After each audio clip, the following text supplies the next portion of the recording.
اعوذ باللہ السمیع العلیم العظیم الحفیظ بوجہ الکریم وسلطانہ القدیم من الرجس الخبیث المخبث الشیطان اللعین الرجیم وکبیرہ ونفخہ ونفثہ وہمزہ۔ بسم اللہ الرحمن الرحیم۔ تمام نبیوں کے سردار حضرت محمد صلی اللہ علیہ وآلہ وسلم اور تمام ذاہب کے سردار دین اسلام کے پیروکاروں، سلام علیکم۔ آج جو سلسلہ ہے یہ 18ویں قسط سمجھ لیجئے۔ ویسے میں یہ مت سمجھیے گا کہ یہ ابھی صرف 18 ولی کامل بیان کیے ہیں میں نے، اس کے اندر بھی بہت سے اولیاء کا تذکرہ جو ہے وہ ہو جاتا ہے۔ اس لیے جب آپ سماعت کر رہے ہوں تو بیچ میں سنتے جائیے گا کہ بہت سے اولیاء کرام میں ان کا ذکر کرتا جاتا ہوں، کیونکہ اگر انڈیپینڈنٹ کروں گا تو پھر تو یہ ہزاروں میں تعداد چلی جائے گی، تو ساتھ ساتھ میں ملاتا جاتا ہوں تاکہ ان کی بارگاہ میں بھی میری حاضری ہو جائے اور آپ بھی سماعت کرتے جایا کریں۔ خواجہ باقی بلا رحمۃ اللہ علیہ کی گفتگو جو ہے وہ میں نے خواجہ بہاؤالدین نقشبند رحمۃ اللہ علیہ کے بعد کیوں کی؟ وجہ یہ ہے کہ سینٹرل ایشیا کے اندر ماوراء النہر میں ازبکستان رشیا کی اسٹیٹس کے اندر نقشبند سلسلے کو جو عروج دیا ہے وہ خواجہ بہاؤالدین نقشبند رحمۃ اللہ علیہ نے دیا۔ تو ہندوستان کے اندر جو فاؤنڈر ہیں، بانی ہیں، کہ جبکہ سلسلہ نقشبندیہ کا کوئی اتنا شہرہ نہیں تھا، تو جنہوں نے عروج دیا، مقام بلندی تک پہنچایا اس سلسلے کو، وہ خواجہ باقی بلا رحمۃ اللہ علیہ ہیں۔ اس لیے میں نے ان کے بعد ان کا تذکرہ جو ہے وہ شروع کیا، اور ویسے بھی ان کے ساتھ سلسلہ روحانی تو ہے۔ سب سے پہلے جب ہم گفتگو شروع کرتے ہیں تو ہم نام جاننا چاہتے ہیں کہ اصل نام کیا ہے۔ بعد میں وہ کسی دوسرے نام سے مشہور ہوئے، تو خواجہ باقی بلا رحمۃ اللہ علیہ کا نام جو ہے وہ کیا ہے؟ اصل نام جو ہے وہ آپ کا رضی الدین محمد باقی خیجی رحمۃ اللہ علیہ، یہ آپ کا اصل نام ہے۔ تو خواجہ باقی بلا رحمۃ اللہ علیہ یہ باقی بلا کے نام سے جو ہے یہ مشہور ہو گئے۔ آپ کے والد گرامی قاضی عبدالسلام خلجی سمرقندی، آپ کابل کے مشہور جج تھے اور صوفی عالم تھے۔ لفظ قاضی سے آپ کو پتہ چل گیا ہوگا کہ خواجہ باقی بلا کوئی عام معمولی خاندان کے فرد نہیں ہے، یہ بات یاد رکھیے۔ زبردست خاندان کے والد کرام چیف جسٹس ہیں، جج ہیں کابل کے، اور کابل افغانستان کا دارالحکومت ہے اب بھی، تب بھی بڑا مشہور ہوتا تھا کابل، تو وہاں کے آپ چیف جسٹس ہیں۔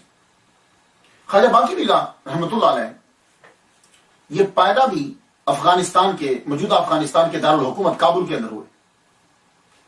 971 ہجری کے آخر میں پیدا ہوئے، اور وصال آپ کا 1012 ہجری میں ہے۔ تو اگر حساب لگایا جائے تو نتیجہ نکلتا ہے کہ ٹوٹل آپ نے 40 سال جو ہے وہ صرف زندگی گزاری۔ لگتا ہے کہ کوئی میسج تھا، کوئی آپ کے پاس امانت تھی، کوئی پیغام تھا جو صرف پہنچانا تھا، حاصل کرنا تھا، پہنچانا تھا اور چلے جانا تھا بڑی تیزی کے ساتھ۔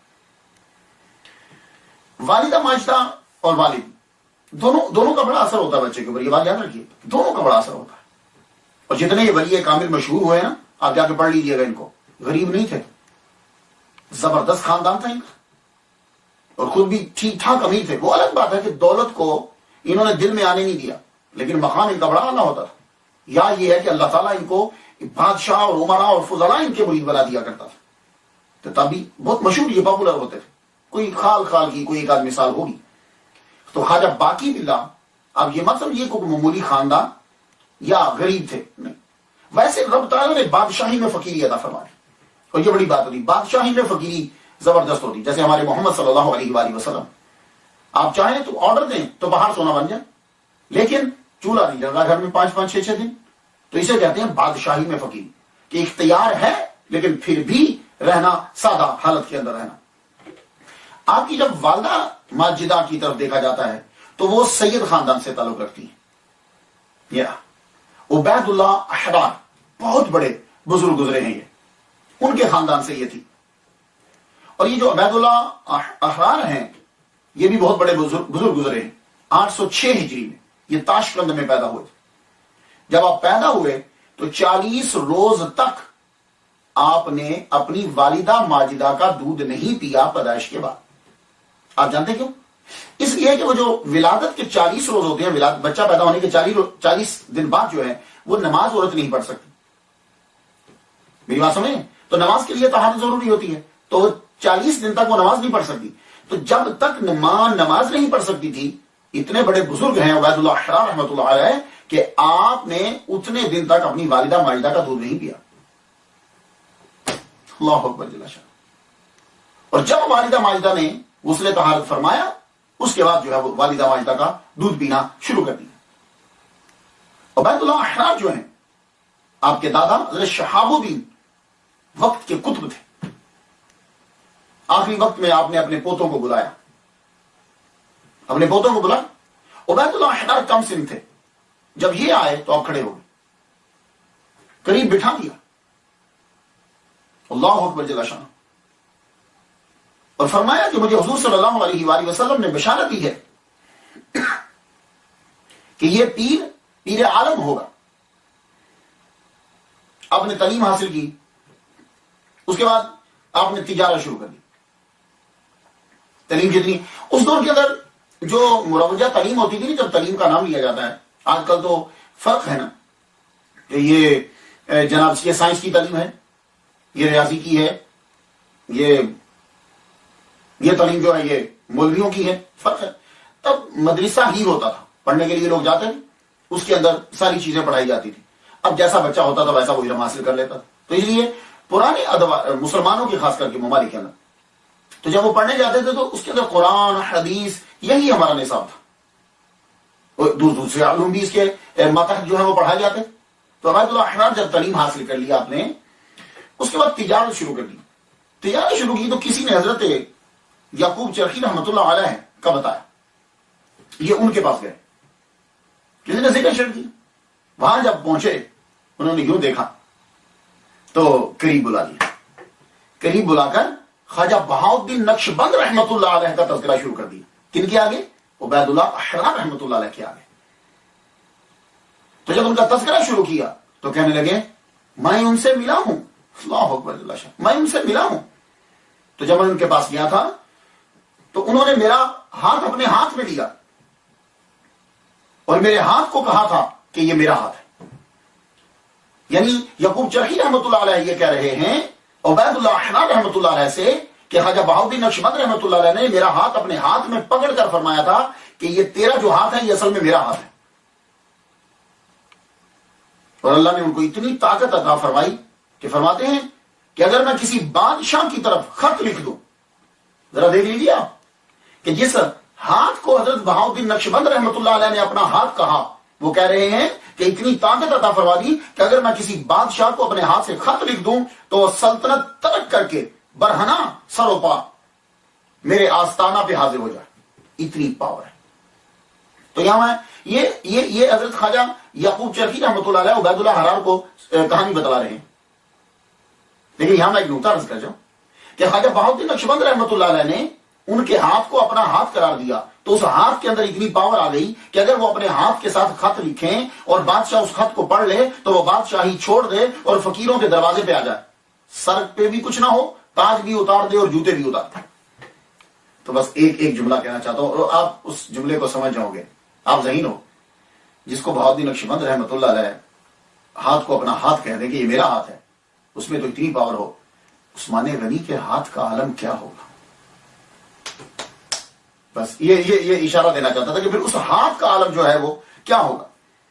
تو یہ میں بتلانا یہ چاہتا تھا کہ اس خاندان سے، یہ ہیں عبید اللہ احرار، ان کے خاندان سے تعلق رکھتی تھی خواجہ باقی بلا رحمۃ اللہ کی والدہ محترمہ والدہ ماجدہ۔ اب اندازہ لگا لیجیے، ماں اتنے اعلیٰ خاندان کی اور والد گرامی چیف جسٹس کابل کے، بیٹا خواجہ باقی بلا کیوں نہیں پیدا ہوتا؟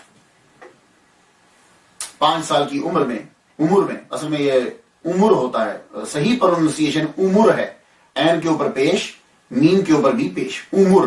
لیکن اب کیا کریں، ہم نے اڈاپٹ کر لیا ہے تیری عمر کیا یہ ایسا بولتے ہیں، لیکن اصل پروننسیشن عمر ہی ہوتا ہے، عمر، یہ بات یاد رکھیے گا، عمر ہوتا ہے۔ تو 5 سال کی عمر میں، جسے انگلش میں ایج کہتے ہیں، 5 سال کی عمر میں خواجہ باقی رحمۃ اللہ علیہ نے خواجہ سعد رحمۃ اللہ علیہ سے قرآن مجید جو ہے وہ سیکھا۔ 8 سال کی عمر میں خواجہ باقی بلا رحمۃ اللہ علیہ نے قرآن مجید حفظ کر لیا۔ اس کے بعد آپ مروجہ، پھر وہی مدرسہ، تو ایک ہی تو تعلیم ہوگی، اب پڑھنے لگے قرآن اور حدیث۔ ملا صادق حلوائی رحمۃ اللہ علیہ سے، اب یہ حلوائی وہ مٹھائی والے جو بناتے ہیں انہیں حلوائی کہا جاتا ہے، تو ملا صادق حلوائی رحمۃ اللہ علیہ سے آپ نے دین جو ہے وہ سیکھا۔ تو اس کا مطلب یہ ہوا کہ دیکھیے، اگر آدمی دین سیکھ کر تصوف اپنا لیتا ہے تو پھر ذات پات کوئی شے نہیں ہے، وہ علم انسان کو بلندی پہ لے جاتا ہے. لیکن اگر علم سیکھنے کے بعد تصوف نہیں سیکھا اور آدمی کا ماحول اور ذات جو بھی ہے پیشہ جو تھوڑا سا کم ہے وہ بڑا تنگ کرتا ہے. یہ بات یاد رکھیے. تو اس لیے میں کہا کرتا ہوں جو بھی بچے جب بھی کبھی کسی یونیورسٹی میں یا مدرسے میں لیکچر ہوتا ہے تو میں یہی بچوں سے کہتا ہوں کہ علم پڑھنے کے بعد تصوف ضرور سیکھو. تصوف جو ہے وہ تمہارے اندر خوبیاں پیدا کر دے گا. علم جو ہے یہ کہ حجاب ہے. العلم حجاب اکبر. علم خود بڑا حجاب. اس لیے تو ہم نے دیکھا نا مولویوں کو وہ بیچارہ ڈسٹرب ہو جاتا ہے مولوی کیوں؟ اس کے پاس علم ہوتا ہے تصوف نہیں ہوتا. تصوف سنبھالا دیتا ہے. تو ملا محمد صادق حلوائی رحمت اللہ علیہ سے آپ نے قرآن حدیث ان کا علم سیکھا.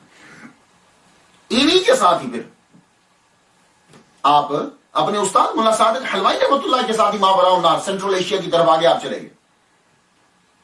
اس وقت سینٹرل ایشیا جو تھا یہ تصوف کا مرکز تھا. صوفیاء کرام وہیں آتے تھے. آپ نے دیکھا یہ مغل بادشاہ یہ امیر تیمور یہ صوفیاء کا پھل ہے. صوفیاء کی تربیت کا نتیجہ ہے جو اس کے اندر وہ رنگ تھا. تو وہ مرکز تھا یہ صوفیاء کا. یہ بھی اپنے استاد کے ساتھ ساتھ وہاں جب پہنچے تو خواجہ باقی بلا رحمۃ اللہ علیہ کے اندر بچپن ہی سے کال سے زیادہ حال کی طرف طبیعت مائل ہوتی تھی. قرآن پڑھا حدیث پڑھی لیکن زیادہ تر ان کی طبیعت جو ہے وہ مائل ہوتی تھی تصوف کی طرف. تو جب وہاں پہنچے تصوف کے مرکز کے اندر تو سینکڑوں صوفیاء سے ملاقات ہوئی. ان کی صحبت اختیار کی مگر طلب بڑھتی جا رہی ہے. ایسا لگتا ہے جیسے تشنگی باقی ہے کچھ چیز چاہیے مجھے. ایک روز تصوف کی کتاب پڑھ رہے تھے خواجہ باقی بلا رحمۃ اللہ. کتاب پڑھتے پڑھتے ایک دم سے لائٹ نور کمرے کے اندر لائٹ ہو گئی.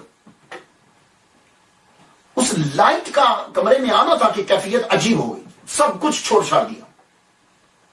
چھوڑ چھاڑ کر بدخشاں بلخ اس کے جنگلوں صحراؤں میں پھرنے لگے.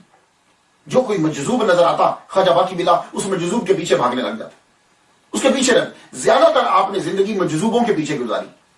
ابتدائی جو زندگی آپ کی مجذوب کے پیچھے بھاگتے. مجذوب جو ہے وہ آگے آگے یہ پیچھے پیچھے. وہ کیچڑ میں گیا یہ بھی پیچھے کیچڑ میں. مجذوب کیچڑ میں یہ بھی کیچڑ میں.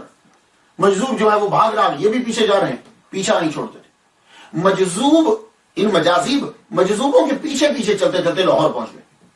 لاہور بہت پرانا شہر پاکستان کے لوگ اسے جانتے ہیں. لاہور جہاں دادا گنج بشری ہجویری رحمۃ اللہ علیہ کا مزار مبارک ہے. تو لاہور پہنچ گئے. لاہور میں ایک مجذوب تھے ان کے ساتھ جو ہے وہ چلتے رہتے ان کے پیچھے پیچھے. اور وہ مجذوب آپ کو معلوم ہے کہ مجذوب جو ہوتا ہے وہ توجہ کم دیتا ہے.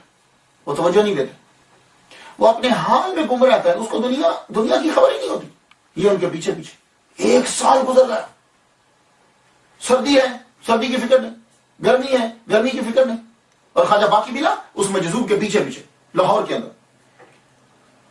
وہ بڑا مجذوب کو جب کبھی دھیان ہوتا تو بھگا دے. چلو چلے جاؤ یہاں سے بھاگ جاؤ. لیکن آپ پھر بھی ان کے پیچھے پیچھے. ایک دن مجذوب کو رحم آ گیا. مجذوب کو رحم آیا. شفقت کی پاس بلایا اور بٹھایا. کہنے لگے سنو بیٹا میرے پیچھے مت رہو. میرے پاس تمہارا فیض نہیں ہے. جاؤ تم واپس چلے جاؤ. جب انہوں نے یہ کہا تو سچوں کی جو بات ہوتی ہے نا وہ دل میں لگ جاتی ہے. اس کے لیے دلائل کی ضرورت نہیں ہوتی. سچا جب کوئی بات کرتا ہے تو سیدھی دل میں چلی جاتی ہے. آپ وہاں سے اٹھے. جب واپس جانے لگے تو کسی نے مشورہ دیا. کہنے لگے یار رضی الدین تم کیوں جا رہے ہو واپس؟ یہ اکبر بادشاہ ہے اس کی فوج میں شامل ہو جاؤ تنخواہ ملے گی. تھرڈ بار سے لائف گزارنا. اس کو رابطے کہنے لگے میرا مقام کچھ اور ہے. میں کچھ اور حاصل کرنا چاہتا ہوں. لاہور سے سیدھا کشمیر گئے خواجہ باقی بلا. کشمیر میں جا کے بابا والی جو ہیں ان کے پاس رہنے لگے. ایک جگہ میں نے ولی بھی پڑھا. اور جب ان کی وفات ہوئی ان کے ساتھ رہے. انہوں نے ذکر ایسا جو ذکر کرنے کا صحیح طریقہ تھا وہاں ان سے سیکھا. نقشبندی سلسلے کا صحیح سبق جو ہے انہوں نے دیا. ان کی جب وصال ہو گیا تو پھر یہ دہلی گئے. یہ پہلا چکر ہے خواجہ باقی بلا رحمۃ اللہ کا دہلی. 1592 میں قطب عالم شیخ عبدالعزیز رحمۃ اللہ علیہ ان سے ملاقات ہوئی. انہوں نے فرمایا آپ بخارا چلے جاؤ. آپ کا فیض یہاں نہیں ہے. آپ بخارا جاؤ. اب دہلی سے بخارا جا رہے تھے آپ. یہ آپ کا پہلا چکر ہے. لاہور لاہور سے کشمیر، کشمیر سے دہلی، دہلی سے پھر اب بخارا واپس جا رہے ہیں. تو بخارا جب جا رہے تھے تو یہاں خواجہ باقی بلا رحمت اللہ کو خواجہ امکنگی رحمت اللہ علیہ کا دیدار ہو گیا خواب کے اندر. خواجہ امکنگی رحمت اللہ علیہ خواب میں نظر آئے اور فرمانے لگے جلد آؤ، ہم تمہارا انتظار کر رہے ہیں، ہمارے انتظار کی تشویش کو دور کرو. یہ خواب میں وہ نظر آئے، خواجہ امکنگی رحمت اللہ علیہ نظر آئے اور فرما رہے جلدی آؤ، ہم تمہارا انتظار کر رہے ہیں. یہ خواب میں کیوں آئے؟ وجہ یہ تھی کہ آپ کا فیض انہی کے پاس تھا. وہ جو بے چینی تھی نا، اس کو دور صرف یہی کر سکتے تھے. تو یہ خواب میں کیسے پہنچے؟ اصل میں آپ کی والدہ ماجدہ خواجہ باقی بلا رحمت اللہ کی والدہ ماجدہ دعا کر دیا تھی، کیونکہ وہ تو دیکھتی تھی، خود بھی ولیہ کاملہ، دیکھتی میرا بیٹا پریشان رہتا ہے، میرا بیٹا مجازیب کے پیچھے بھاگتا رہتا ہے، مجذوبوں کے پیچھے بھاگتا رہتا ہے. کیا اللہ میرے بیٹے کو سکون دے دے، میرا بیٹا جو حاصل کرنا چاہتا ہے اسے عطا کر، اس کی پریشانی اور حیرانی دور کر دے، نجات دے دے. اور آپ کی دعا جو ہے وہ قبول ہوگی. 1008 ہجری میں خواجہ امکنگی رحمت اللہ علیہ کا دیدار ہو گیا. اب آپ پہنچے، خود ذکر کرتے ہیں خواجہ باقی بلا رحمت اللہ فرماتے ہیں کہ بابائے والی علیہ الرحمہ سے فیض حاصل کرنے کے بعد دروازے کھلتے گئے. یعنی کشمیر جب میں گیا تھا، کشمیر کے بعد دروازے پھر کھلتے گئے، اس بابا کے بعد دروازے کھلتے گئے. ان کی برکت سے ہی خواجہ امکنگی رحمت اللہ تک میں پہنچا. اور خواجہ امکنگی رحمت اللہ علیہ یہ اپنے والد خواجہ درویش رحمت اللہ علیہ کے مرید، اور وہ خواجہ خضر علیہ السلام کے نائب، ان کے مرید. خضر علیہ السلام کا نام تو سنا، یعنی ان سے فیض حاصل کیا ڈائریکٹ، ان کے مرید اور نائب ہیں. اب یہ خواجہ امکنگی رحمت اللہ علیہ نے بادشاہی میں فقیری کی ہے. یہ کوئی معمولی بزرگ نہیں ہے، یہ بات یاد رکھنا.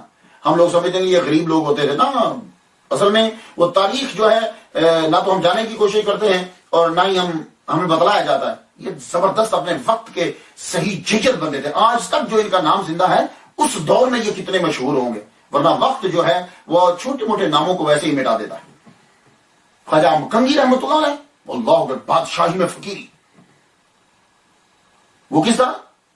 عبداللہ خان والی توران وہ ایک دن خواب میں دیکھتا ہے کہ محمد صلی اللہ علیہ وآلہ وسلم جلوہ فرما ہے، جیسے بادشاہوں کا خیمہ لگتا ہے.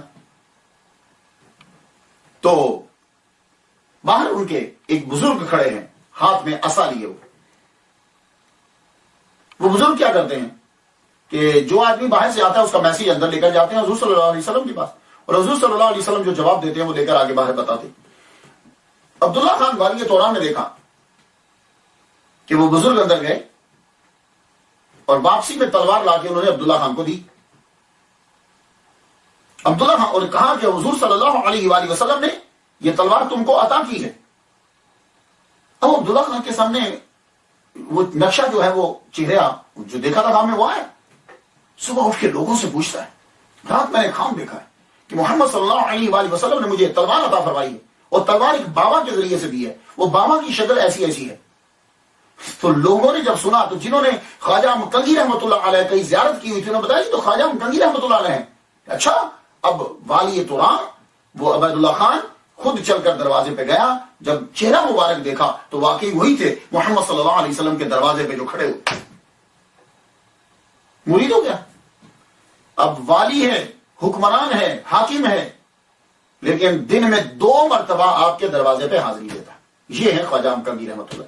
ان کے مرید ہوئے خواجہ باقی بلا رحمت اللہ. میں ذرا اب اگر میں نام لے کے آگے چلا جاؤں تو آپ کہیں گے پتہ نہیں خواجہ کون تھے، لیکن اب آپ کے ذہن میں بیٹھا کہ خواجہ باقی بلا جن کے مرید ہیں وہ خود بڑے پائے کے ولی کامل اور بڑے بزرگ ہیں.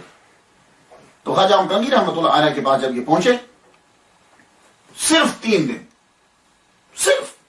3 دن خواجہ باقی بلا رحمت اللہ کو رکھا، اور 3 دن کے بعد فرمایا کہ اللہ کی عنایت اور اس سلسلہ نقشبندیہ کی اکابر کی روحانیت کی برکت سے تمہاری تربیت مکمل ہو گئی. 3 دن رکھنے کے بعد فرمایا کہ جاؤ، سب کچھ اسی وقت عطا فرما دیا کہ لگے جاؤ ہندوستان چلے جاؤ، ہندوستان جاؤ، وہاں پہ سلسلہ عالیہ تم سے خوب پھیلے گا.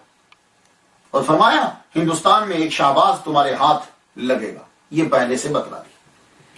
تو خواجہ باقی بلا رحمت اللہ علیہ کے پاس بس ایک میسیج، ایک پیغام ہے جو آپ نے پہنچانا ہے.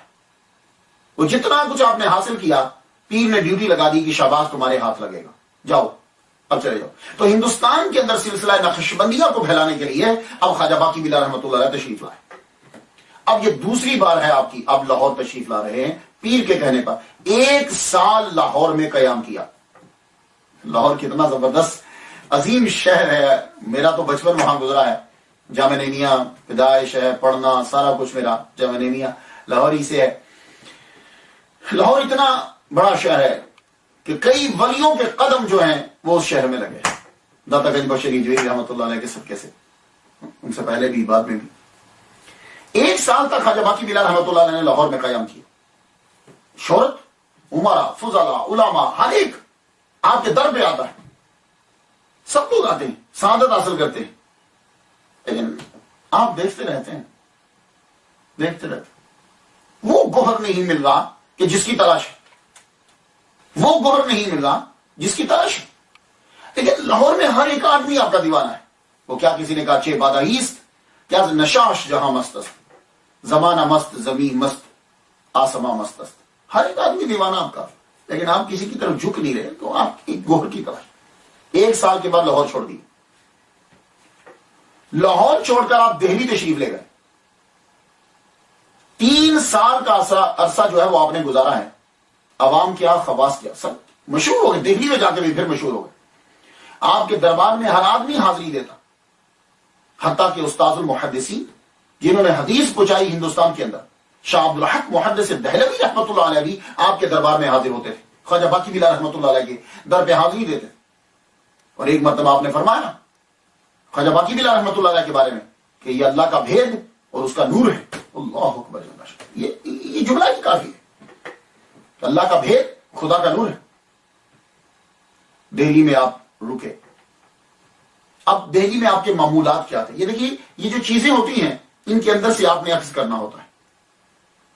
یہ سٹوری بتلانے، کہانی بتلانے کا اور معمولات اور یہ چیزیں، اس میں سے آپ نے خود اخذ کرنا ہے. اب یہ نہیں ہے کہ میں باپ باندھتا رہوں اور چیزیں، آپ خود اخذ کیجیے. اب ان کے معمولات دہلی میں کیا ہیں، کس طرح زندگی گزار رہے. پہنچے آپ نے 2 شادیاں کی تھی. خواجہ باقی بلا رحمۃ اللہ کی 2 شادیاں اور 2 ہی بیٹے اللہ نے عطا کیے. آپ بہت کم لوگوں سے ملتے. کیوں؟ اس لیے کہ آپ نے جس کو فیض دینا ہے بس اسی کا انتظار ہے آپ کو. وہ ہے مجدد الفسانی، مجدد الفسانی رحمۃ اللہ علیہ. بس انہی کی تلاش ہے. بس مسجد میں آتے، مغرب سے نمازیں مسجد میں پڑھتے، کبھی گھر بھی پڑھ لیتے، لیکن پڑھتے جماعت کے ساتھ. ایک دن خود فرماتے ہیں کہ ہم نے 3 سال کے اندر پیری مریدی نہیں کی، بلکہ ہم تو کھیل کرتے رہے. لیکن اللہ کا بڑا کرم اور احسان ہے کہ ہمارے کھیل اور دکانداری میں گھاٹا نہیں ہوا، کیونکہ ہم کو شیخ احمد مل گئے. یہ جملہ، یہ جو آپ کا مکتوب، یہ جملہ جو ہے کہ یعنی ہم تو پیری مریدی نہیں کی، ہم تو کھیل کرتے رہے بس. تو اس کا فائدہ یہ ہوا کہ ہمارے کھیل اور دکانے میں گھاٹا نہیں ہوا، کیونکہ ہم کو شیخ احمد مل گئے. اور آپ کے معمولات کیا تھے؟ عشاء کی نماز پڑھ کر قرآن مجید پڑھنا شروع کرتے. ہم لوگ تو زیادہ تر سونے میں گزار دیتے تھے، حالانکہ سوتے کم ہی ہم. وہ سونے کی تیاری کے اندر وقت گزر جاتا ہے. عشاء کی نماز پڑھتے، اس کے بعد قرآن مجید کی تلاوت شروع کر دیتے. پورا قرآن مجید آپ ختم فرماتے. اور جب قرآن مجید ختم کر لیتے، اور ایک بات یاد رکھیے گا، حافظ جو ہوتا ہے وہ 10 منٹ میں پارا ختم کر لیتا ہے، بالکل تجوید کے ساتھ پڑھ کے. یہ بات یاد رکھیے گا. جو روز پڑھتا رہتا ہے نا، اس کی سپیڈ اور ہوتی ہے. وہ ہم لوگ اپنے آپ پہ سوچتے ہیں ہم نے کبھی قرآن پڑھا ہی نہیں ہے، ایک لفظ سے دوسرے لفظ تک ہم بڑی دیر لگا دیتے ہیں. تو جب قرآن مجید پڑھ لیتے، تہجد کی نماز ادا کرتے، بعد میں 120 مرتبہ یاسین پڑھتے. اسی کے اندر نماز فجر بھی ہے. پھر اس میں ذات کا ورد ہوتا. 41 مرتبہ سورہ مزمل پڑھتے. اشراق تک، چاشت تک وظائف کا سلسلہ جاری رہتا. اب جب آپ نے چاشت پڑھ لی تو ظہر تک آپ آرام فرماتے. ظہر کے وقت پھر اٹھتے، نماز ادا کرتے. ظہر سے عصر تک نوافل پڑھتے. عصر سے مغرب تک چونکہ نوافل نہیں ہوتے، اب آپ درود شریف پڑھتے. عصر سے مغرب تک، مغرب سے عشاء تک لوگوں کو اور مریدین کو جو سبق دینا ہوتا ہے، جو چند تھے خاص، آپ ان کو وہ سبق دیتے، اور کبھی کبھی باہر نکلتے، اور جب باہر نکلتے تو کہاں جاتے؟ صرف حضرت خواجہ بختیار کاکی رحمت اللہ علیہ کے روزہ اطہر پر جاتے۔ میں یہ پڑھ کر بڑا حیران ہوں، یقین جانیے ناظرین، بہت حیران ہوا میں۔ خواجہ بختیار، یہ بختیار نہیں بخت ہے، بختیار کاکی رحمت اللہ علیہ کیا ہے؟ چشتی۔ خواجہ بختیار کاکی رحمت اللہ مرید ہے خواجہ معین الدین اجمیری چشتی رحمت اللہ علیہ کے، وہ خود چشتی ہیں۔ اور خواجہ باقی بلا کیا ہے؟ یہ نقش بندی ہے، تو نقش بندی چشتی کی روزہ اطہر پر جاتا ہے۔ اس لیے میں کہتا ہوں مولویوں سے کہ تصوف بڑا ضروری ہے، تصوف محبت سکھاتا ہے۔ یا چلیے دوسرے فرقہ تو بڑی دور کی بات ہے کہ ایک فرقے والے دوسرے فرقے والے مولوی سے ملے، یہاں تو یہ حال ہے کہ ایک مسجد کا مولوی دوسرے مسجد کی مولوی کی مخالفت کرتا ہے، ایک مدرسے کا مولوی دوسرے مدرسے کے مولوی کی مخالفت کرتا ہے، یہ تقسیم در تقسیم در تقسیم جائے، اس سے کیا نتیجہ نکلے گا؟ کچھ بھی نہیں، کچھ بھی نہیں نکلے گا۔ جس کو اللہ نے عزت دینی ہے وہ اپنا کام کر کے چلا جائے گا، دوسرا آدمی اس کی مخالفت میں لگا رہے گا اور اپنی نیکی اس کو دیتا رہے گا۔ تو خواجہ باقی بلا رحمۃ اللہ علیہ، خواجہ بختیار کاکی رحمۃ اللہ علیہ کی قبر اطہر پر جاتے ہیں۔ اللہ اکبر۔ یوں آپ نے وقت جو ہے وہ گزارا، یہ آپ کا معمول تھا، دن کا میں نے پورا معمول بتا دیا آپ کو۔ تو لوگوں سے ملنا بہت کم ہے، بہت کم۔ کوئی مرید بننے کے لیے آ بھی جاتا تو اسے ٹال دیتے، کیوں؟ آپ کے پاس ایک میسج ہے جو کسی خاص آدمی کو دینا ہے، اور خود ہی آپ نے ایک مکتوب میں لکھا ہے، ہم نے بخارا اور سمرقند سے تخم حاصل کیا اور ہندوستان کی بابرکت زمین میں اس کی کاشت کی، اور جو ہی مجدد الف ثانی کی تربیت مکمل ہوئی ہم نے یہ کام چھوڑ دیا اور طالبوں کو ان کے حوالے کر دیا۔ ہمارا سن لیا، وہ تخم لے کر آئے تھے، اس کو آ کے ہندوستان کی زمین میں بو دیا۔ مجدد الفسانی رحمۃ اللہ علیہ کو جب تربیت مکمل ہو گئی تو آپ حیران ہوں گے کہ خواجہ باقی بلا رحمۃ اللہ علیہ نے اپنے تمام مریدین کو حکم دے دیا کہ اب ان کی تربیت مکمل ہوگی، یا مجدد الفسانی رحمۃ اللہ کی، اب سب کے سب تم لوگ انہی کی جانب متوجہ ہوا کرو، اور جب کبھی آپ کی موجودگی میں بھی مجدد الفسانی رحمۃ اللہ تشریف لاتے تو خواجہ باقی بلا رحمۃ اللہ علیہ باوجود کہ وہ پیر ہیں ہاتھ باندھ کر مجدد الفسانی رحمۃ اللہ کے سامنے کھڑے ہو جاتے۔ اللہ اکبر جل شانہ۔ دیکھا آپ نے، یہ ہے تصوف، تصوف کے مزے ہی اپنے ہیں، تصوف کے مزے۔ صوفیہ انہیں صوفیہ کہتے ہیں کہ جب دیکھا کہ رب تعالیٰ نے مرید کو درجہ عطا کر دیا تو پیر ہاتھ بند کے سامنے کھڑا ہوا۔ اب خواجہ باقی بلا رحمۃ اللہ علیہ مسلکن حنفی تھے، اکثریت اولیاء کرام کی حنفی ہیں، یہ بات یاد رکھیے، مسلکن۔ ایک مرتبہ نماز پڑھتے ہوئے، امام کے پیچھے نماز پڑھتے ہوئے سورہ فاتحہ انہوں نے پڑھنا شروع کر دی، خواجہ باقی بلا رحمۃ اللہ علیہ، الحمدللہ رب العالمین الرحمن الرحیم مالک لا صلاۃ الا بفاتحۃ الکتاب، حدیث پڑھی ہوگی۔ جب آپ نے پھر کسی وقت گفتگو کروں گا اس کے اوپر، تو جب ان کے پیچھے امام کے پیچھے فاتحہ پڑھنی شروع کر دی تو رات کو حضرت امام اعظم ابو حنیفہ نعمان بن ثابت رحمۃ اللہ علیہ کا دیدار ہو گیا۔ اللہ اکبر، آپ کا دیدار ہوا تو آپ نے اپنی مراتب بیان کی، بیان کرنے کے بعد فرمانے لگے، کہنے لگے شیخ بہت سے بڑے چھوٹے اولیاء جو ہیں وہ میرے مقلد ہیں، میرے فتویٰ پر عمل کرتے ہیں، لہذا اس کا ترک کرنا ہی مناسب ہے۔ یہ جب کہا تو پھر آپ نے وہ چیز چھوڑ دی۔ اب آپ مسلکن حنفی۔ ایک بات یاد رکھیے گا کہ تصوف میں جب آپ لوگ جانا چاہیں، یہ ہمارا سلسلہ جو ہے یہ اس لیے شروع کیا، اور ماشاءاللہ اللہ تعالیٰ نے لوگ جو ہے وہ زیادہ سے زیادہ سنتے جا رہے ہیں، آپ بھی اسے آگے پہنچائیے۔ صوفیاء کرام خوراک پہ بہت دھیان دیتے ہیں، سب سے زیادہ خوراک پکانے والے پر اور خوراک کے اوپر، دونوں کے اوپر بڑا دھیان دیتے ہیں۔ کیا ہم لوگ اس بات پہ دھیان دیتے ہیں؟ نہیں نا، نہیں۔ پکانے والے پہ دھیان نہیں دیتے، ہم کیا چیز پکی ہے اس پہ دھیان نہیں دیتے، لیکن اولیاء کرام کو میں نے دیکھا ہے کہ وہ کھانا پکانے والے پر بھی دھیان دیتے ہیں اور کھانے پر بھی دھیان دیتے ہیں۔ یہ سلسلہ نقشبندیہ کے اکابر کے اندر میں نے خاص طور پر یہ چیز دیکھی۔ اولیاء کرام کیوں دیتے؟ اس لیے کہ کھانے کا اثر عبادت کے اوپر ہوتا ہے، کردار پر پڑتا ہے۔ اور خواجہ باقی بلا رحمۃ اللہ کا کھانا پکانے والا وہ باوضو ہوتا تھا اور باشرہ اور باوضو، کبھی بھی اس نے بے وضو کھانا نہیں پکایا۔ آپ فرماتے تھے کہ جو کھانا بغیر احتیاط کے پکایا جاتا ہے اس کھانے سے ایک خاص قسم کا بخار اٹھتا ہے، بخار اٹھتا ہے جو فیض کے رستے بند کر دیتا ہے۔ خواتین و حضرات، جتنے بھی لوگ سماعت کر رہے ہو، یہ چیزیں ہیں جو ہمیں ان بزرگوں سے ملتی ہیں، یقین جانیے اور کسی سے ہمیں نہیں ملیں گی، یہ صرف اور صرف اولیاء کرام سے ملیں گی۔ کیا جملہ کہا انہوں نے کہ جو آدمی بے وضو کھانا پکائے گا، جو آدمی بغیر احتیاط کے کھانا پکائے گا، تو وہ ایک خاص قسم کا بخار اٹھتا ہے جو فیض کے رستے بند کر دیتا ہے۔ اب آپ مجھے بتا دیجئے کہ جب آدمی بغیر احتیاط کے کھانا پکائے تو فیض کے رستے بند ہو جاتے ہیں، تو جب کھانا پکا رہا ہو کوئی غیر مسلم، جب کھانا پک رہا ہو تو گانے بج رہے ہوں، جب کھانا پک رہا ہو تو گالی گلوچ ہو رہی ہو، تو پھر اس وقت اس کھانے کو کھانے کے بعد کیا حال ہوگا؟ تبھی تو نمازیں نہیں پڑھی جاتی۔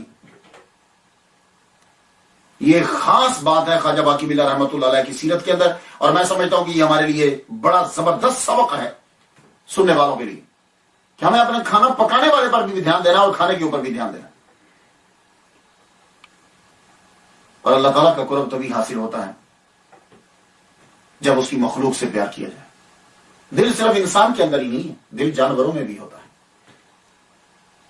خواجہ باقی بلا رحمۃ اللہ علیہ ایک دفعہ سخت سردی ہے، آپ اپنے وظائف بستر میں بیٹھ کے کر رہے، بستر میں بیٹھ کے کر رہے، بستر سے اٹھ کر گئے کہ اب میں نماز ذرا پڑھ لوں، نوافل پڑھ لوں۔ اٹھ کے نوافل جب آپ نے پڑھے تو نوافل پڑھ کے پھر سردی لگی تو آپ نے کہا میں فوراً جا کے سردی میں بیٹھ کے باقی وظائف رضائی میں بیٹھ کے پڑھتا ہوں۔ لیکن جب تہجد پڑھ کے یا نوافل پڑھ کے واپس آئے تو دیکھا کہ بلی آگے سوئی پڑی، بلی کو سردی لگی، وہ آپ کی رضائی میں سو گئی۔ آپ نے باقی سارے وظائف سردی میں کھڑے ہو کے مکمل کیے، بلی کو نہیں جگایا۔ میں بھی امریکہ میں رہتا ہوں، یہاں ہیومن رائٹس یا اینیمل رائٹس پڑھتا ہوں۔ یہ کہاں اسلام میں جتنے اینیمل رائٹس ہیں کہیں بھی نہیں، اور اللہ تعالیٰ نے آپ کو اتنی نظر عطا فرمائی تھی۔ اور جب آدمی تصوف میں آ جاتا ہے تو دل صاف ہو جاتا ہے، یا آئینہ بن جاتا ہے، پھر چیزیں نظر آنے لگ جاتی ہیں۔ آپ جس گھوڑوں پہ سواری کرتے تھے، آپ کے گھوڑے بھی تھے، تو گھوڑے کا خیال رکھنے والا بھی ایک آدمی رکھا ہوا تھا۔ اس کا بیٹا آیا، آ کے کہنے لگا خواجہ باقی بلا رحمۃ اللہ علیہ سے، میرے ابا کے پیٹ میں بڑی درد ہے، حضور دعا کیجئے، میرے ابا کے پیٹ میں درد ہے، وہ بیچارہ درد سے تڑپ رہا ہے۔ آپ نے فرمایا اس نے گھوڑے کا حصہ کھا لیا۔ پیر کہاں بیٹھا ہوا ہے اور نوکر گھر میں ہے، تو اس کے بیٹے سے کہا کہ تیرے باپ نے گھوڑے کا حصہ کھا لیا ہے، اس کو حق واپس کر۔ بیٹا واپس پہنچا، ابا سے کہنے لگا پیر صاحب یہ کہہ رہے ہیں کہ تم نے گھوڑے کا حصہ کھا لیا ہے۔ کہنے لگا ہاں، انہوں نے حق فرمایا، بجا فرمایا۔ تو وہ مسالے کے اندر کچھ چیزیں ڈلتی ہیں جیسے زعفران، مربع، کچھ ایسی چیزیں ڈلتی ہیں، تو وہ اس نے بیچ میں سے کھا لی تھی۔ تو دوبارہ سے گھوڑے کی وہ ساری چیزیں واپس کی تو اللہ تعالیٰ نے اسی وقت پیٹ ٹھیک کر دیا۔ یہ خواجہ باقی بلا رحمۃ اللہ کی نظر ہے۔ اور اس وقت تک آدمی تصوف میں کمال تک نہیں پہنچتا جب تک کہ وہ دوسروں کا خیال نہ رکھے۔ آپ جب لاہور میں تھے تو لاہور میں قحط پڑ گیا، آپ کے پاس آپ تو امیر ٹھیک ٹھاک آدمی، کھانا آپ کے پاس ہے، کھانے لگے تو پتا چلا کہ کئی لوگ بھوکے ہیں، کھانا چھوڑ دیا، فرمانے لگے جاؤ بھوکوں میں تقسیم کر دو، یار اچھا نہیں لگتا کہ بیچارے لوگ دوسرے جو ہے وہ فاقوں مر رہے اور میں کھا رہا ہوں۔ اللہ اکبر جل شانہ۔ اور عاجزی و انکساری کا یہ عالم ہے، خدمت خلق جو ہے یہ ولیوں میں ہوتی ہے، یہ بات یاد رکھیے گا۔ اگر ہم کسی دوسرے کا خیال ہی نہ کہ خود چودھری بن کر بیٹھے ہوئے ہیں، دوسروں کا خیال ہے، دین کیا خاک پڑا ہم نے، کیا پڑا ہے؟ رستے میں جا رہے ہیں، کوئی بھی بوڑھا نظر آتا خود گھوڑے سے نیچے اتر جاتے، بوڑھے کو گھوڑے پہ بٹھاتے، جہاں اس نے جانا ہوتا وہاں چھوڑ کے آتے۔ ایک مرتبہ آپ دہلی تشریف لے جا رہے ہیں، رستے میں ایک بزرگ کو دیکھا آپ نے، وہ بیچارے چل نہیں سکتے تھے، خود نیچے اترے، بزرگ کو گھوڑے پہ بٹھایا اور خود پیدل چلنے لگے۔ لیکن جو ہی شہر میں داخل ہونے لگے تو پھر فرمایا بابا جی اب آپ نیچے اتر آؤ، مجھے گھوڑے پہ بیٹھنے دو۔ آپ سمجھے کیوں؟ جب شہر آ گیا تو اب بابا جی کو گھوڑے سے نیچے کیوں اتارا؟ اس کی وجہ یہ ہے کہ اگر ان کو گھوڑے پہ بٹھاتے تو شہر والے خواجہ باقی بلا رحمۃ اللہ کو جانتے ہیں، وہ کہتے واہ کیا پیر ہے کہ خود نیچے چل رہا ہے اور بزرگ کو اوپر بٹھایا ہوا ہے، اس سے شہرت ہوتی۔ تو اس چیز سے بچنے کے لیے کہا بابا میری نیکی ضائع نہ ہو جائے، آپ نیچے آ جاؤ، مجھے گھوڑے پہ بیٹھنے دو تاکہ لوگ جو ہیں وہ اس زاویے سے مجھے دیکھیں ہی نہ۔ اللہ اکبر جل شان اللہ۔ کتنے مائل پیدل چلے خواجہ باقی بلا رحمۃ اللہ علیہ، اور جب شہر کے قریب آ گئے تو بابا کو نیچے اتار دیا، خود گھوڑے کے اوپر بیٹھ گئے تاکہ لوگوں کی نظر میں شہرت کا سبب نہ بن جائے یہ بات۔ اور ہم لوگ ہیں کہ اپنی خوابیں بھی بتا رہے ہوتے ہیں۔ یہ عاجزی و انکسار۔ اور آج کل کے دور کے اندر ہماری کوشش ہوتی ہے کہ دوسرے پیروں کی مخالفت کریں، ہماری کوشش ہوتی ہے دوسرے مولوی کی مخالفت کریں تاکہ لوگ اس سے چھوٹ جائیں۔ لیکن یہ لوگ جو تصوف میں جب آ جاتے ہیں تو یہاں یہ دوسروں کی تعریف کرتے ہیں تاکہ لوگ ہم سے ہٹیں۔ ایک آدمی تھا خراسانی، وہ روزانہ خواجہ بختیار کاکی رحمۃ اللہ علیہ کی قبر انور پہ جاتا تھا، وہی رہتا تھا اور دعا مانگتا رہتا تھا، حضور اللہ سے دعا کیجیے مجھے مرشد مل جائے، مجھے مرشد مل جائے، مجھے مرشد مل جائے، مجھے مرشد مل جائے، مجھے مرشد مل جائے۔ اور جس روز خواجہ باقی بلا رحمۃ اللہ علیہ دہلی میں تشریف لائے، اسی روز خواجہ بختیار کاکی رحمۃ اللہ علیہ اس کی خواب میں آئے اور آپ نے فرمایا جاؤ دہلی میں سلسلہ نقشبندیہ کا ایک پیر آ گیا ہے، وہ تیری رہنمائی کرے گا، یہ اس کی نشانی ہے۔ لو چشتی نقشبندی کے پاس بھیج رہا ہے۔ اسی لیے میں کہتا ہوں کہ تصوف اپنانا مدرسہ سے نکلنے سے پہلے تصوف کی کلاسیں لینا مولوی کے لیے ضروری ہے، ورنہ یہ مولوی کے لیے وہ علم پڑا ہوا اس لیے خود نقصان دہ ہو جائے۔ تو خواجہ بختیار کاکی چشتی ہو کر بھیج رہے ہیں کہ جاؤ سلسلہ نقشبندیہ کے پیر آ رہے ہیں، تم ان کے پاس جاؤ۔ حالانکہ ٹوٹلی اپوزٹ ہے۔ اگر آپ سلسلہ نقشبندیہ کی چیزیں پڑھیں اور سلسلہ چشتیہ کی پڑھیں، دونوں اپوزٹ ہیں، ٹوٹل اپوزٹ۔ لیکن رستہ تو ایک ہے نا، منزل تو ایک ہے، رستے مختلف ہوں تو کیا ہوا، منزل تو ایک ہی ہے۔ تو وہاں بھیجا۔ اب وہ صاحب جو آپ کی قبر انور پر وہاں بیٹھتے تھے وہ آئے، خواجہ باقی بلا رحمۃ اللہ کو دیکھا تو نشانی تو وہی تھی۔ کہنے لگے حضور مجھے خواجہ بختیار کاکی رحمۃ اللہ کے روضہ اطہر سے قبر انور سے اشارہ ملا ہے کہ میں آپ کا مرید ہو جاؤں، انہوں نے آپ کے بارے میں مجھے بتلایا ہے۔ آپ نے فرمایا او نہیں نہیں نہیں نہیں نہیں نہیں، تمہیں سمجھنے میں غلطی ہو گئی، دیکھو میرے بارے میں نہیں کہا، جاؤ تم، وہ کوئی اور ہیں۔ انہوں بھی سمجھا کہ شاید اتنے بڑے آدمی یہ کہہ رہے ہیں تو ہو سکتا ہے کوئی اور ہو۔ وہ واپس گئے، پھر جا کے عرض کی تو اندر سے دوسری مرتبہ پھر خواب میں اشارہ ہوا۔ آپ فرمانے لگے جن کے پاس تو گیا تھا وہ وہی ہیں جن کے پاس میں تمہیں بھیج رہا ہوں۔ اب جب دوسری بار آئے، اب انہوں نے پھر ٹالنا چاہا تو یہ وہیں رک گئے۔ نہیں بابا اب تو تیرے در سے میں نہیں جاؤں گا، چاہے دھتکار دے جو مرضی کر۔ تو جب آپ نے اس کی استقامت کو دیکھا تو خواجہ باقی بلا رحمۃ اللہ علیہ نے فیض جو ہے وہ اسے دے دی۔ اللہ اکبر جل شان، رحم آ گیا اس پر اور فیض عطا کر۔ خواجہ باقی بلا رحمۃ اللہ علیہ کا باطن جو تھا یہ مثل آئینہ تھا۔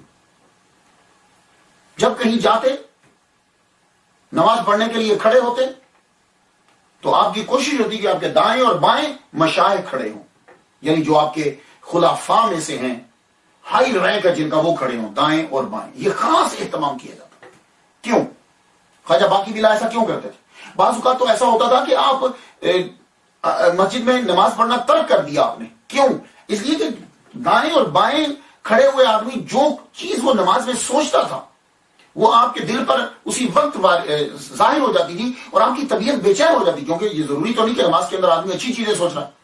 ایک مرتبہ تو کیا ہوا کہ نماز پڑھتے ہوئے جس امام کے پیچھے نماز پڑھ رہے تھے ایک دم سے بھاگ گئے۔ نماز جب مکمل ہوئی آپ کے سینے سے عجیب آواز نکلنے لگی، نماز مکمل ہوئی تو بھاگ گیا، لیکن آپ نے کسی کو بتایا نہیں۔ تو وہ جو آدمی سوچتا تھا وہ ایک دم سے آپ کے دل کے اوپر جو ہے وہ وارد ہو جاتا تھا، اتنا صاف دل تھا آپ کا۔ ایک مرتبہ آپ نماز پڑھ رہے ہیں، ایک صاحب بڑی دور سے آئے، وہ بھی نماز پڑھنے لگے، ان کو سردی بڑی شدید لگ رہی تھی، تو نماز کے اندر ہی خیال آ گیا کہ کاش کے خواجہ باقی بلا جو ہے وہ مجھے رضائی دے دینا تو بڑا اچھا ہے۔ آپ نے نماز پڑھی اور نماز سلام جب آپ نے پھیرا تو سلام پھیرنے کے بعد خواجہ باقی بلا رحمۃ اللہ علیہ کہنے لگے اس کو جلدی سے لحاف لا کے دے دو، رضائی لا کے دو، لحاف دو، سردی لگ رہی اسے۔ وہ درویش کہنے لگا پھر اس کے بعد میں اتنا محتاط رہا اور دور دور رہوں کہ شاید میرے ذہن میں کوئی ایسی بات ہو جائے فوراً سے ان پہ واضح ہو جائے گی۔ نقشبندی سلسلے کا ایک خاص بات جو ہے وہ ان کا ذکر کا طریقہ ہے، جو ان کا طرح امتیاز ہے وہ ان کا ذکر کا طریقہ، اور اس کو خود خواجہ باقی بلا رحمۃ اللہ نے یوں بیان کیا، کہنے لگے ہمارے ذکر سے جذب پیدا ہوتا ہے اور جذب کی مدد سے تمام مقامات آرام و استقامت کے ساتھ طے ہو جاتے ہیں۔ یہ اس جملے پہ دھیان دینا ہے سامعین، آپ نے سلسلہ نقشبندیہ سے اگر آپ کا لگاؤ ہے، سلسلہ نقشبندیہ میں کیا، پھر سن لیجیے کیا فرماتے ہیں کہ ہمارے ذکر سے جذب پیدا ہوتا ہے، کہ ہمارا جو طریقہ ذکر ہے نا اس سے جذب پیدا ہوتا ہے، اور جذب جو ہے، جذب کی مدد سے تمام مقامات آرام اور استقامت سے طے ہو جاتے ہیں۔ آپ کی نظروں میں بڑا اثر تھا خواجہ باقی بلّہ رحمۃ اللہ، جس کی طرف دیکھتے تھے قلب جاری ہو جاتا، یوں نظر ڈالتے تھے بندہ تڑپنے لگ جاتا۔ اس کی مثال اگر آپ نے دیکھنی ہو تو آج کل سیفی ہیں، سیفی وہ وائٹ پگڑی پہنتے ہیں، ان کے جو پیر ہیں سیف الرحمان صاحب، شیخ الحدیث و تفسیر، جج بھی رہے ہیں وہ۔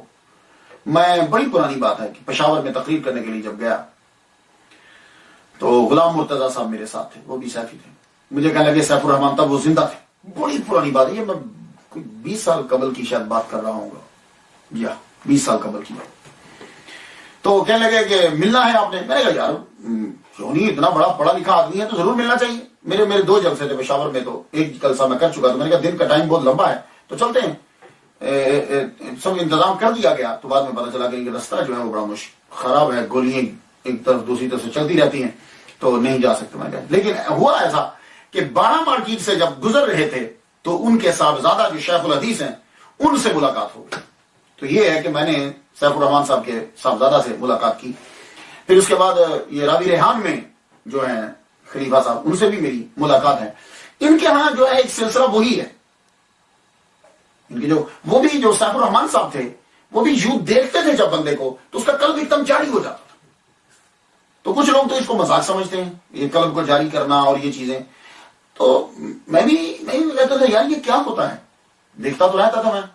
میرے ایک دوست ہیں انور تتلا صاحب، انور جٹ صاحب، اور ایک ساجد ہیرا صاحب، دونوں نیو یارک میں رہتے ہیں، یہ دونوں سیفی ہیں۔ تو میں جب امریکہ آیا تو میں ان کے گھر میں آیا تھا، اور یہ یہاں خانقاہی سلسلہ ان کے گھر کے اندر، میں نے ایک دن بیٹھے ہوئے محفل میں پوچھ لیا، دیوار ان کے گھر کی ٹوٹی ہوئی نیو یارک کے اندر۔ میں نے کہا یار تتلا صاحب، انور صاحب، سچ بتانا، یہ جو تم ذکر کرتے ہو، یہ تم جو دیوار ٹوٹ گئی ہے، سچ بتانا، تم میرے دوست کو جھوٹ بولنے کی ضرورت نہیں، مجھے سچ بتا، یہ واقعی ایسا ہوتا ہے؟ کہنے لگا شاہ صاحب قسم خدا کی، پہلے دن جب میں نے ذکر لیا تھا، پہلے دن جب میں نے اس میں ذات جو ہے وہ پڑھنے کی اجازت لی، اور میں بھی اسی طرح مذاق اڑاتا تھا، لیکن جب میں وہ پیر صاحب کے سامنے بیٹھا تو انہوں نے توجہ جب ڈالی تو ایسا تھا جیسے میرے اندر سے کچھ باہر آ رہا ہے، اتنا تھرو یعنی وامٹنگ جو ہے اتنی ہوئی، جو گم تھا سب باہر نکل گیا، اور میرا قلب جاری ہو گیا، میرا دل کرے کہ میں چھلانگ لگا دوں۔ یہ میں انور صاحب کی بات آپ کو سنا رہا ہوں، ابھی بھی وہ نیو یارک میں ہے زندہ۔ تو میں نے تو جو سنا تھا وہ میں نے آپ کو بتا دی۔ تو خواجہ باقی بلّہ رحمۃ اللہ علیہ جو ہے توجہ کرتے تھے، توجہ کرتے، اور عجیب جو ہے وہ حال ان کا ہو جاتا۔ خواجہ برہان الدین ہندی رحمۃ اللہ علیہ، جب آپ خواجہ باقی بلّہ کا اثر آپ کے اوپر ہوا تو زمین سے 2 گز اوپر اچھلتے تھے، اور اپنے آپ کو دیواروں اور درختوں کے ساتھ دے مارتے، لوگ پکڑتے مگر پکڑے نہیں جاتے تھے۔ یہ خواجہ باقی بلّہ، یہ نقشبندیوں کے اندر یہ چیز ہے۔ میں اس لیے آپ کو بتانا چاہتا ہوں کہ کچھ لوگ یہ سمجھتے ہیں کہ یہ سیفیوں نے کوئی بجلی کو ٹرک بازی چلائی، نہیں، یہ ان کے پیچھے سے سلسلہ ہی ایسا چلا رہا۔ تو پھر سن لیجیے، خواجہ برہان الدین ہندی 2 گز زمین کے اوپر اچھلتے جب خواجہ باقی بلّہ رحمۃ اللہ نے اثر ڈالا، 2 گز، اور خود کو درختوں اور دیواروں کے ساتھ مارتے تھے، لوگ پکڑتے اور پکڑے نہیں جاتے تھے۔ اللہ اکبر جل شانہ۔ تو ایک سبق جو ہے وہ آپ کا خواجہ باقی بلّہ رحمۃ اللہ کا، اکثر آپ نے دیکھا ہوگا کشف قبور جو ہے، یہ لوگ اس قبر کے اندر یہ بندہ ہے، اس قبر میں یہ ہو رہا ہے، یا قبر والے کی وہ بات بتا دیتے ہیں کہ قبر والا یہ کہہ رہا ہے، یہ اندر دیکھ کر باہر والے کو بتا دیتے ہیں۔ تو کشف قبور کے بارے میں خواجہ باقی بلّہ رحمۃ اللہ علیہ یہ فرماتے ہیں کہ اصل میں وہ ساری گفتگو کا خلاصہ آپ کو بتا دوں، اصل میں ان کے کہنے کا مطلب یہ ہے کہ تم لوگ اپنے آپ کو اللہ کے ساتھ حاضر کیوں نہیں کرتے؟ تم ادھر قرب حاصل کرو، ادھر نیچے کیا کر رہے ہو تم؟ بعض اوقات جو ہے یہ جو سوریہ کشف ہوتا ہے اس میں لغزش بھی ہو جاتی ہے، تو اس کے ساتھ اپنا تعلق مضبوط کرو تاکہ ہر چیز جو ہے وہ قطعی طور پر تم پر واضح ہو جائے۔ خواجہ باقی بلّہ جو ہے، یہ اگر ان کی گفتگو کے اندر فنا اور بقا کا تذکرہ نہ ہو تو یہ باقی بلّہ کی سمجھ نہیں آ سکتی۔ اور اگر فنا بقا سمجھ گئے تو باقی باللہ کی سمجھ آ جائے گی. اور ان کی تذکرے کے اندر اس باقی یہ فنا اور بقا کا ذکر کرنا بہت ضروری ہے. یہ فنا اور بقا دو اصطلاحات ہیں تصوف کی. مزید پڑھنا چاہیں تو آپ مولانا عبدالرحمن جامی رسالہ کشیریہ کو بھی پڑھ لیجیے, مولانا عبدالرحمن جامی رحمۃ اللہ کو پڑھ لیجیے. اس کے علاوہ بھی اور بہت سارے کتب ہیں, اس کے آپ پڑھیے. فنا اور بقا یہ دو جو ہیں اصطلاحات ہیں. ویسے عام لفظ فنا, فنا ہو گیا جی, یہ آپ نے سنا فنا ہو گیا, مطلب کیا ہے؟ تباہ ہو گیا. مطلب کیا ہے؟ اس کا وجود ختم ہو گیا. تو ایک عام معنی یہ فنا کا کہ ختم ہو گیا. بقا کیا ہے؟ باقی ہے. وہ جی وہ ابھی تک باقی ہے, یعنی اس کا وجود ہے, ظاہر ہے, بقا ہے. یہ عام لفظ ہے. لیکن تصوف میں فنا ہونے میں وجود تو رہتا ہے, احساس نہیں رہتا. ایک تو فنا ہے کہ جی مکان فنا ہو گیا, چیز فنا ہوگی, یعنی ختم ہوگی, وجود ہی ختم ہو جاتا. لیکن جب تصوف میں کہیں گے فنا تو وجود تو رہتا ہے, احساس نہیں رہتا. بس اسی کا احساس رہتا ہے جس کا وجود نہیں ہے, جو واجب الوجود ہے. حتیٰ کہ ارد گرد کے جتنے وجود ہیں وہ بھی وہ محسوس نہیں کرتا. جب صوفی فنا کے منازل طے کر رہا ہوتا ہے نا, تو سب سے پہلے کون سی چیزیں جو ہیں وہ جن کے وجود کا احساس ختم ہوتا ہے؟ نباتات, جمادات, حیوانات. اس کا وجود, ان کے وجود کا احساس ختم ہو جاتا ہے. یہ نہیں ہے کہ یہ چیزیں ہوتی نہیں ہیں, یہ چیزیں ہوتی ہیں لیکن ان کا احساس ختم ہو جاتا ہے. اس کے بعد پھر عناصر کا احساس ختم ہو جاتا ہے, آگ, پانی, ہوا, مٹی, اس کا احساس ختم ہو جاتا ہے. پھر کیا ہوتا ہے؟ تیسرا منزل جو ہے وہ صوفی کی فنا کا منازل جب طے کرا ہے, تیسرے منزل پر یہ حال ہو جاتا ہے کہ پھر سارا عالم ہی غائب ہو جاتا ہے. پھر وہ جو سب سے بڑا غیب ہے بس وہی رہ جاتا ہے, باقی ہر شے غائب ہو جاتی ہے. یعنی ہر شے کا احساس جو اسے کہتے ہیں فنا. تو فنا کا مطلب یہ نہیں ہے کہ ساری دنیا تباہ ہو جاتی ہے, نہیں, یعنی کہ اس کو احساس نہیں رہتا. اس کی مثال دے دوں, اس کی مثال قرآن مجید کے اندر ہے. جب عورتوں نے حضرت یوسف علیہ السلام کے حسن کو دیکھا تھا تو انگلیاں کٹ گئی, احساس ہی نہ رہا, نہ چھری کا اور نہ ہی انگلی کے کٹنے کا. وقتان عیدیہ ہونا, اور عورت جو ہے وہ بڑی کمزور ہوتی ہے, اس کو ذرا کانٹا چبھ جائے نا تو مرد کی بنسبت تکلیف کا احساس اسے زیادہ ہوتا ہے. لیکن اللہ تعالیٰ کا ایک معجزہ سامنے آیا تو اس کو احساس ہی ختم ہو گیا. تو بس یہی چیز ہے فنا. اگر سمجھ آ گئی ہے تو ٹھیک ہے, نہیں تو کوئی پھر کبھی آ جائے گی. تو فنا یہ ہے کہ وجود تو چیزوں کا رہتا ہے, احساس ختم ہو جاتا ہے صوفی کو. صوفی کو احساس نہیں رہتا. اس کی ایک اور مثال, حضور صلی اللہ علیہ وسلم کا دروازہ کھٹکھٹایا گیا. کون؟ عائشہ. کون عائشہ؟ ابو بکر صدیق کی بیٹی. کون ابو بکر صدیق؟ یہ کیا ہے کہ چیزوں کا وجود ہے لیکن اس گھڑی اس مقام پر ہے کہ احساس جو ہے وہ ختم ہو جاتا ہے. اسے کہتے ہیں فنا. اور صوفی جب فنا کے اعلیٰ مقام پر ہوتا ہے تو اسے کائنات میں کسی مخلوق کا احساس نہیں پھر ہوتا. فنا میں ایک اور چیز ہے, ایک بات اور, فنا کا ایک اور, کہ جو فنا کے منازل صوفی طے کر رہا ہے نا, وہ ساری برائیوں کو فنا کر دیتا ہے. جتنی حسی ہیں, عقلی ہیں, ظاہری ہیں, باطنی ہیں, جتنی قسم کی برائی ہیں نا, وہ اس کو فنا کر دے گا, یعنی ختم کر دے گا. پھر وہ بقا ہو جاتی ہے اچھائیوں کے ساتھ. تو فنا کے بعد مقام ہے بقا کا. تو بقا جو ہے یہ فنا سے اعلیٰ مقام رکھتا ہے. یہ میں اصطلاحات کی تشریح کر رہا ہوں, سمجھ میں آ جائے تو فابیہ, لیکن میں نے سمجھا کہ باقی بلا کی سمجھ تبھی آئے گی جب یہ فنا اور بقا کی سمجھ آ جائے گی. فنا کا معنی تو فنا سے افضل ہے بقا. فنا چھوڑنا ہے, فنا کا معنی چھوڑ دینا, اور بقا کا معنی کہ جس کے لیے چھوڑا ہے اس کا قرب حاصل ہو جانا, اسے کہتے ہیں بقا. فنا کے بعد بقا ہے. جب صوفی جہالت اس سے فنا ہو جائے گی تو پھر بقا ہوگی اس کی علم کے ساتھ. یہ ایک مثال دیتا کہ صوفی ہے, جہالت فنا کر دی اس نے, تو پھر اب وہ باقی کس کے ساتھ رہے گا؟ علم کے ساتھ. جب جہالت نہیں ہے تو باقی کس کے ساتھ رہے گا؟ علم کے ساتھ. جب ظلمت ختم ہو گئی تو اب باقی کس کے ساتھ رہے گا؟ نور کے ساتھ. جب خواہشات فنا ہو گئی تو اب وہ باقی کس کے ساتھ رہے گا؟ رضا, اللہ کی رضا کے ساتھ. تو جب وہ سب فنا کر دیتا ہے سب کچھ, پھر وہ باقی باللہ ہو جاتا ہے. اب آپ سمجھیں, تو فنا اور بقا, تو بقا افضل ہے فنا سے. آپ کا ایک خاص نقطہ اور ہے خواجہ باقی باللہ رحمۃ اللہ کا، ولایت اور ولایت. تو نقش بندیوں کے اندر ولایت جو ہے اس پہ زور دیا جاتا ہے، ولایت پہ زور نہیں دیا جاتا. یہ اکثر نا یہ ولایت ولایت ولایت، کوئی بادشاہ ہے کوئی شاہ.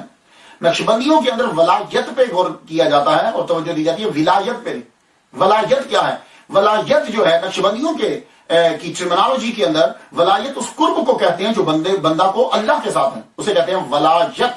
اور ولایت کسے کہتے ہیں؟ اس کمال کو کہتے ہیں کہ جس کی وجہ سے وہ بندوں میں مشہور ہوتا ہے، اسے ولایت کہتے ہیں. تو خواجہ باقی باللہ رحمۃ اللہ علیہ فرماتے ہیں کہ نقش بندیہ کے مشائخ ہمیشہ ولایت کو پسند کرتے ہیں، یعنی قرب خدا بندی کو.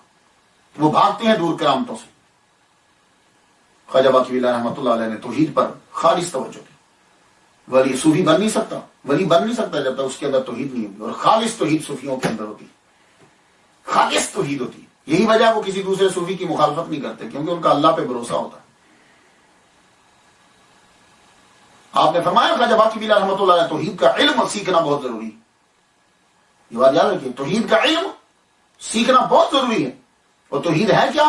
کہتے ہیں ہر فعل میں اور ہر قدرت میں خود کو اللہ کے سامنے بے بس سمجھنا. ہر فعل میں اور ہر قدرت میں یہ سمجھنا کہ میں اللہ کے سامنے بالکل بے بس ہوں، اس کا نام توحید ہے.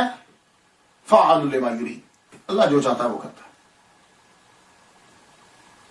اب جو دنیا میں آیا ہے اس کا میسج تھا، خواجہ باقی باللہ رحمۃ اللہ کا ایک مشن تھا. وہ فیض آپ نے حضرت مجدد الف ثانی رحمۃ اللہ کو دے دی. جس طرح خود لیا تھا اسی طرح ان کو دے دی. 3 دن پاس ٹھہرایا، 3 دن ٹھہرانے کے بعد فیض دے دی. اور پھر سارے مریدوں کو کہہ دیا کہ اب تم ان سے جب بھی آئے میری اب تمہیں ضرورت نہیں ہے. 40 سال آپ کی عمر ہو گئی، عمر مبارک 40 سال ہو. 40 جب ہوئی تو ایک دن اپنی زوجہ محترمہ سے یہ کہنے لگے مجھے لگتا ہے کہ میرا وقت آ گیا. جس کی بھی وفات کی خبر سنتے تو کہتے ہیں اچھا ہوا چھوٹ گیا. کہ کوئی یہ کہہ رہا ہے کہ جس غرض سے تم کو یہاں ہندوستان میں لائے تھے وہ پوری ہو. یہ آپ اپنی زوجہ کو بتلائیں. پھر وہی ہوا، عالم استغراق میں آپ چلے گئے. لوگوں نے یہ سمجھا کہ دنیا سے رخصت ہو گئے، لیکن پھر آپ کچھ گھنٹوں کے بعد واپس آئے تو مسکرا رہے تھے. تو فرمانے لگے مرنا ایسا ہے تو موت بڑی نعمت ہے بھائی، اور ایسے حال سے نکلنے کو دل ہی نہیں چاہتا. یقیناً آپ نے اس عالم استغراق کے اندر آپ نے انعامات کو، جنت کو، ساری چیزوں کو دیکھ لیا ہوگا. 25 جمادی الثانی 1025 ہجری کو اللہ اللہ اللہ کہتے ہوئے جان خیرات کر دی. جاؤ لے جاؤ. آپ کا مزار مبارک بیرون شہر دہلی بجانب اجمیری دروازہ قرب قدم رسول صلی اللہ علیہ وسلم. یہ قدم رسول کیا ہے؟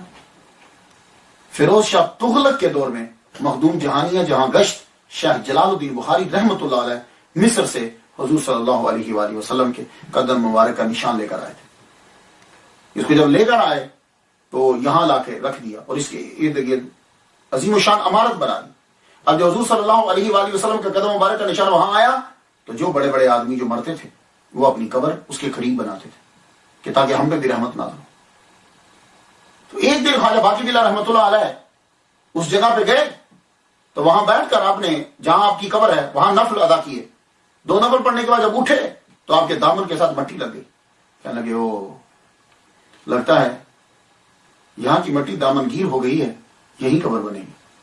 اور آج کل اس جگہ کو کوٹلا فیروز شاہ کے نام سے یاد کرتے.